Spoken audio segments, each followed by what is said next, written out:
क्या आप भी दिल्ली यूनिवर्सिटी से पोस्ट ग्रेजुएशन करने का सपना रखते हैं? क्योंकि दिल्ली यूनिवर्सिटी है one of the top central university of India. तो आज मैं आप इस वीडियो में 5 इजी स्टेप्स बताने वाली हूँ, जिनको फॉलो करके आप अपना पोस्ट ग्रेजुएशन के कोर्सेज में दिल्ली यूनिवर्सिटी जैसी एमिनेंट यूनिवर्सिटी में एडमिशन पा सकते हैं। तो चलिए बिना देरी करे हुए करते हैं वीडियो की शुरुआत। तो सबसे पहले हम शुरुआत करेंगे हमारे स्टेप नंबर 1 से। तो स्टेप नंबर 1 में क्या है, पहले क्या होता था कि अलग अलग यूनिवर्सिटी से एंट्रेंस एग्जाम अलग होते थे। जैसे कि दिल्ली यूनिवर्सिटी का जो था पहले क्या होता था, DUET, यानी कि DUET का मतलब क्या है, यहाँ पे दिल्ली यूनिवर्सिटी एंट्रेंस एग्जाम। तो पहले ये प्रीवियस पैटर्न था जिसके थ्रू आपको एडमिशन लेना होता था पोस्ट ग्रेजुएशन में। लेकिन अब हमारा जो CUET है उसके अंदर ऑलमोस्ट हर एक सेंट्रल यूनिवर्सिटी ने अब पार्टिसिपेट कर लिया है। सो दिल्ली यूनिवर्सिटी, JNU, BHU जैसे बड़े यूनिवर्सिटी अब उसमें शामिल हो चुके हैं।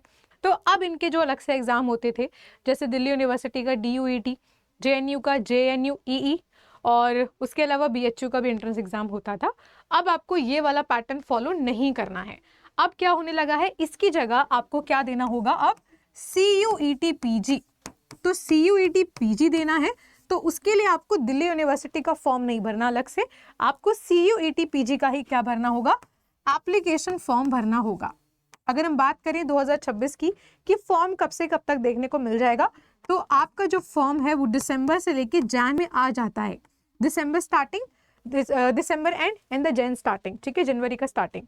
सो पिछले साल के अकॉर्डिंगली आपका जो पैटर्न होता है ये होता है। तो भले आपको इंडिया की किसी भी यूनिवर्सिटी में एडमिशन लेना हो, पहला फॉर्म आपका जो कॉमनली आपको फिल करना है पहले स्टेप में, वो है CUET PG का एप्लीकेशन फॉर्म। अब यहाँ पर भी फीस आपकी अलग अलग वेरी करती है। पिछले साल फॉर्म की फीस को बढ़ा दिया गया है। जनरल कैटेगरी के लिए 1400 होती है, बाकी की कैटेगरीज की कम होती है एज पर योर कैटेगरी। आप SC ST से हैं, OBC हैं, ये किस कैटेगरी से हैं, ठीक है। चलिए चलते हैं अब स्टेप नंबर 2 की तरफ। तो स्टेप नंबर 2 आपको होने वाला है एग्जाम देना आपके पेपर कोड में, ठीक है। तो उसके लिए आपको क्या पता होना चाहिए, आपका पेपर कोड पता होना चाहिए। अब ये पेपर कोड कैसे पता चलेगा, तो आप CUET PG की वेबसाइट को विजिट करेंगे, वहां पर सभी एग्जाम्स के पेपर कोड को दिया हुआ है। जैसे कि पॉलिटिकल साइंस का आपका HUQP 18 है, वैसे ही हर एक एग्जाम का एक पेपर कोड है और आपको अपना पेपर कोड पता होना चाहिए, ठीक है। तो यूनिवर्सिटी वाला पेपर कोड अलग होता है और CUET PG में हर एक सब्जेक्ट को अलग से पेपर कोड दिया गया है। जैसे कि JNU के खुद के पर्सपेक्टिव में अलग अलग सब्जेक्ट के आगे कोड लिखे हैं, लेकिन वो CUET PG वाले कोड नहीं है। So don't visit the university website, CUET PG की जो ऑफिशियल वेबसाइट है वो विजिट करनी है। वहाँ पे टेस्ट पेपर के अंदर सारे के सारे paper code with their subject name लिखे हुए हैं। तो आपको क्या करना होगा, उस पेपर कोड में क्या देना होगा, आपको एग्जाम देना होगा, ठीक है। एग्जाम देना होगा। एग्जाम के अगर हम पैटर्न की बात कर लें, तो एग्जाम में यहाँ पे आपके टोटल 75 क्वेश्चंस होने वाले हैं। उसमें से आपका जो राइट आंसर होगा उसके लिए आपको मिलेगा +4, और अगर आपका जो रॉन्ग आंसर होगा उसके लिए यहाँ पर नेगेटिव मार्किंग का भी प्रबंधन है। तो -1 आपका टोटल स्कोर में से एज पर द क्वेश्चन हो जाएगा। तो कुल मिलाकर के टोटल आपका ये 300 मार्क्स का पेपर होने वाला है, जो कि आपको टाइम की अगर हम बात कर लें तो आपको 90 मिनट में देना है, ठीक है। 90 मिनट में आपको 75 क्वेश्चंस देने हैं। यही सेम पैटर्न हर एक एग्जाम के लिए होने वाला है। प्रीवियस पैटर्न में क्या होता था, पिछले साल से पहले तक पार्ट ए और पार्ट बी आते थे। पार्ट ए में 25 क्वेश्चन आते थे जनरल अवेयरनेस टाइप्स, और पार्ट बी में आपका मेन डोमेन सब्जेक्ट आता था। तो अब केवल जो 75 क्वेश्चंस होने वाले हैं वो प्योरली आपके कहाँ से होंगे, आपके डोमेन सब्जेक्ट से होंगे, ठीक है। डोमेन का मतलब क्या है, अगर हिस्ट्री का दे रही हो तो सारे हिस्ट्री से, पॉल साइंस का दे रही हो सारे पॉल साइंस के। तो इस प्रकार से आपके सारे क्वेश्चन जो है ऐसे होने वाले हैं। तो किसी भी यूनिवर्सिटी में लेना है आपको, स्टेप 2 में आपको एग्जाम देना है, अपने पेपर कोड को याद रखना है कौन सा है, ठीक है। स्टेप 3, अब स्टेप 3 से आपकी चीजें यहाँ पे बदलना शुरू हो जाएंगी।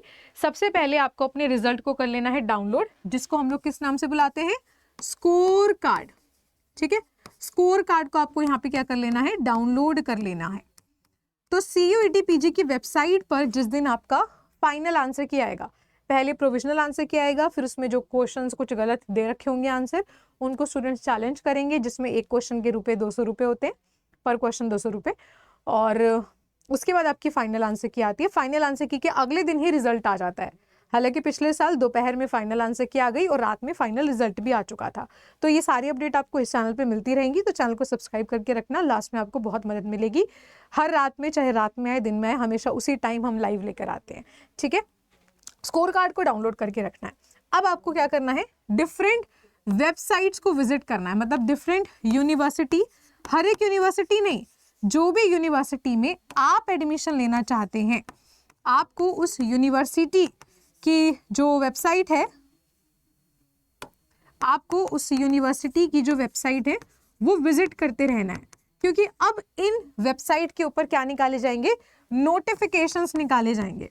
और इसका कोई भी एक डेट नहीं होता, हर एक यूनिवर्सिटी अपनी नोटिफिकेशन अपनी फीजिबिलिटी के अकॉर्डिंग निकालती है। तो मान लो दिल्ली यूनिवर्सिटी की वेबसाइट पर आपको नजर रखनी है, इसीलिए कह रही हूँ चैनल को सब्सक्राइब कर लेना, यहाँ पे सारे अपडेट आपको मिलते रहेंगे, कौन सी लिस्ट कब आ रही है, कहाँ कब अप्लाई करना है, ठीक है। तो यहाँ पे यूनिवर्सिटी की जो वेबसाइट है वहाँ पे नोटिफिकेशन आएगा कि हम इनवाइट कर रहे हैं applications for CU ETPG score card के अकॉर्डिंगली। तो आपने जो स्कोर कार्ड डाउनलोड किया है उसके अकॉर्डिंगली आपको देखना है कि यहाँ पे आपका जो एडमिशन है वो बैठ पाएगा या फिर नहीं, मतलब आपके इतने एनफ मार्क्स हैं कि आप यहाँ पे अप्लाई करें। क्योंकि यहाँ पर स्टेप 4 में आपको क्या करना है, काउंसलिंग में पार्टिसिपेट करना है, ठीक है। तो यहाँ काउंसलिंग में होता क्या है, काउंसलिंग का मतलब ऐसा कतई नहीं है कि आपको बिठाया जाएगा, बुलाया जाएगा, ऐसा कतई नहीं है। काउंसलिंग पार्टिसिपेशन का मतलब है आपको दिल्ली यूनिवर्सिटी की वेबसाइट पर जब उनका पोर्टल खुल जाएगा, जो कि सामर्थ पोर्टल होता है, जब वो सामर्थ पोर्टल खुल जाएगा आपको वहां पे क्या करना होगा, अप्लाई करना होगा, यानी कि जिसे काउंसलिंग बुलाया जाता है, कि आप उनके प्रोसीजर में पार्टिसिपेट कर रहे हो। तो वहां पे एज अ न्यू रजिस्टर जाकर आपको काउंसलिंग में पार्टिसिपेट करना है। पार्टिसिपेट करने के बाद उनकी आती है कट ऑफ। तो कट ऑफ में अगर आपके जो स्कोर कार्ड आपने डाउनलोड किया हुआ है, अगर उस स्कोर कार्ड के अकॉर्डिंगली आपकी उनकी कट ऑफ उस पर्टिकुलर सब्जेक्ट की मैच हो रही है, आप उसको क्वालिफाई कर रहे हो, तो आपके डैशबोर्ड पर, जो दिल्ली यूनिवर्सिटी का डैशबोर्ड है सामर्थ पोर्टल, वहां पर सीट आएगा एक्सेप्ट करने के लिए या फिर रिजेक्ट करने के लिए। तो आपके पास टोटल 3 डेज का टाइम होता है एडमिशन लेने के लिए, ठीक है।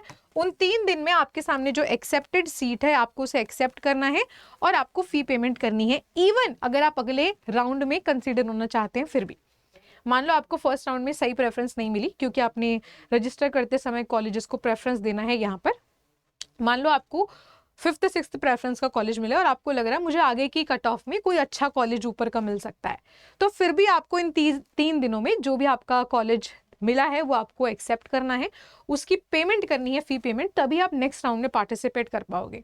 अगर आपने ये सीट छोड़ दी यहाँ पर तो फिर ये छूट गई, ना तो आप नेक्स्ट में पार्टिसिपेट कर पाओगे और ना ही इसमें। इसीलिए बेहतर है पहले से ये जानकारी सारी रखना, ठीक है। और जो भी फी पेमेंट करोगे वो हर कॉलेज की अलग अलग होती है, उस कॉलेज की रिसिप्ट आपको डाउनलोड करके रखनी है, ठीक है। तो ये बाकी की डिटेल में बात मैंने और भी वीडियोस में कर रखी है, और भी कई वीडियो आएंगी कि कैसे एक्सेप्ट वगैरह करना होता है और आपको सीट बढ़वानी कैसे है, ये सारी चीज़ें अलग से वीडियोस हैं। मिड एंट्री क्या है, स्पॉट एंट्री क्या है, वो हालांकि हम यहाँ बात नहीं करेंगे। तो यहाँ पे हम एक मेन नॉर्मल प्रोसीजर की बात कर रहे हैं। काउंसलिंग में पार्टिसिपेट करना है। नेक्स्ट कट ऑफ जब आएगी, अगर आपने यहाँ पर फी पेमेंट करने के बाद, तो आपके सामने अपग्रेड का ऑप्शन आएगा। तो अगर आप अपग्रेड पे क्लिक करते हैं, इसका मतलब आप नेक्स्ट राउंड में कंसीडर होना चाहते हैं, नेक्स्ट कट ऑफ में कंसीडर होना चाहते हैं। लेकिन अगर आप अपग्रेड क्लिक नहीं करते, इसका मतलब जो सीट की पेमेंट आपने करी है वही सीट आपको मिल जाएगी, ठीक है। तो स्टेप 5 में जो आपकी सीट है वो आपको क्या कर देनी है, फ्रीज कर देनी है, ठीक है। अपग्रेड होने के बाद भी, या फिर अगर आपने अपग्रेड नहीं भी किया है, तो आपके सामने सीट फ्रीज करने का ऑप्शन आएगा। फ्रीज का मतलब जो सीट अब आपके पास है आप उसी पे रहना चाहते हैं। अगर आपने बिना फ्रीज करे रह गए तो आपकी सीट कैंसिल हो जाएगी। फ्रीज का मतलब आपको कंफर्मेशन कैसे मिलेगी, जब आपकी पेमेंट हो चुकी होगी, ठीक है, फी की पेमेंट हो चुकी है।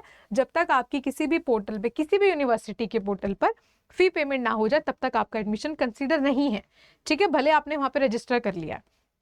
तो यहाँ पे फ्रीज का मतलब क्या है, जब आपने प्रॉपरली पेमेंट कर दिया है तब आपकी वो सीट उस कॉलेज में फिक्स हुई है। तो ये होता है आपका पूरा दिल्ली यूनिवर्सिटी का जो एडमिशन का प्रोसीजर है। अगर आप चाहते हैं कुछ इसी प्रकार से मैं अलग अलग यूनिवर्सिटी का प्रोसीजर लाऊं तो आप वो भी बता दीजिएगा। बाकी फिलहाल मुझे लगा कि JNU की मैंने काफ़ी ऑलरेडी वीडियो बना रखी है, तो अगर आप उस पर भी चाहते हैं तो उसका भी ला दूंगी, अगर आप इस वीडियो पे ज़्यादा प्यार देते हो। तो जितने ज़्यादा लाइक्स वीडियोस पे आएंगे, इस पे जितने ज़्यादा कमेंट्स आएंगे, जितने ज़्यादा व्यूज़ आएंगे, उस अकॉर्डिंग आई विल डिसाइड कि हम और यूनिवर्सिटी का बनाएं या फिर नहीं। ठीक है, तो ये था पूरा प्रोसीजर। बाकी आपको पता ही है कि हर साल लाखों बच्चा CUET PG एग्जाम में बैठता है, जिसमें से 99% का जो चॉइस है वो इन्हीं 3 यूनिवर्सिटी होती है, DU, JNU, BHU। तो अगर आपको ऐसे हार्ड टफ कंपटीशन को बीट करना है, क्योंकि हर साल ये जो प्रतिस्पर्धा है वो इंक्रीज होती जा रही है, और अगर आप अपना साल बर्बाद नहीं करना चाहते तो आप हमारे साथ जुड़ सकते हैं। हमारे पास लगभग और ऑलमोस्ट फेमस सब्जेक्ट्स सारे कोर्सेज हैं। We have political science, zoology, botany, life sciences, MBA, English, Hindi, economics, history, geography, बहुत सारे कोर्सेज के यहाँ पर बेस्ट प्राइजेस पर with best faculty of India के साथ हमारे यहाँ पर कोर्सेज अवेलेबल हैं, जहाँ पे आपको क्वेश्चंस भी सब कुछ साथ में दिए जाएंगे। आपको जगह जगह जाके भटकने की ज़रूरत नहीं पड़ेगी, जिसमें कम टाइम में स्ट्रैटेजिकली आप प्रिपेयर कर सकते हो। बाकी आप हमारे चैनल को विजिट कर सकते हो, वहाँ पे हमने हर एक सब्जेक्ट में बहुत सारी ऑल इंडिया रैंक्स को दिया है जिन्होंने अच्छी अच्छी यूनिवर्सिटी में एडमिशन लिया है। ठीक है, तो उसके लिए आसान सा स्टेप है, एनरोलमेंट कैसे करना है। आपको swati.yadav, डॉट नहीं लगाओगे तो मेल नहीं मिलेगा, swati.yadav@adda247.com पर अपना नेम, कॉन्टैक्ट नंबर और किस सब्जेक्ट में आप एनरोल होना चाहते हो वो भेजना है। डायरेक्टली परचेज कर रहे हो तो इस कोड का यूज़ करना है for the maximum discount, but I always say कि सबसे पहले आप मुझे मेल करें ताकि मैं आपको कुछ चीज़ें ठीक से ब्रीफ कर सकूं। ठीक है, तो name, contact number, subject name भेजना है swati.yadav@adda247.com पर to enrol in the best courses of India. ठीक है, बाकी उम्मीद करती हूँ आपको प्रोसीजर अच्छा लगा होगा, सिंपल वे में समझ आया होगा। तो जितने ज़्यादा प्यार इस वीडियो पे मिलेगा, हम और भी प्रोसेसेस को लेकर आएंगे अलग अलग यूनिवर्सिटी के। उम्मीद करती हूँ वीडियो आपको पसंद आई हो, तो पसंद आई है तो लाइक शेयर करना अपने दोस्तों के साथ, और हम मिलते हैं नेक्स्ट वीडियो में। तब तक के लिए good bye, take care, best of luck.